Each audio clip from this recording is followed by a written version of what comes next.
দেশনেত্রী বেগম খালেদা জিয়া দলমতের ঊর্ধ্বে উঠে বর্তমানে জাতীয় ঐক্যের একজন প্রতীক হয়ে দাঁড়িয়েছেন।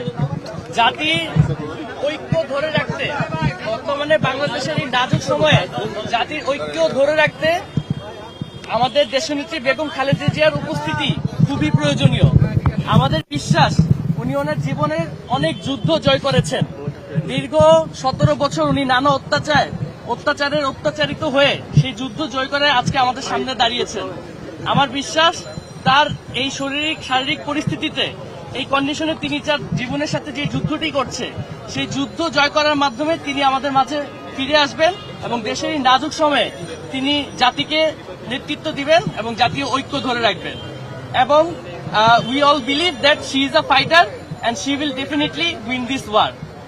আমরা তার সুস্থতা কামনা করছি এবং দেশবাসীর কাছে আহ্বান করছি তার জন্য মন থেকে দোয়া করবেন এবং তিনি যাতে আমাদের মাঝে ফিরে আসে দেশের এই নাজুক সময়ে তিনি যাতে নেতৃত্ব দিতে পারেন এবং জাতির একতা ধরে রাখতে পারেন সেই বিষয়ে যাতে তিনি কাজ করতে পারেন সেই বিষয়ে সবাই সবার জায়গা থেকে দোয়া করবেন।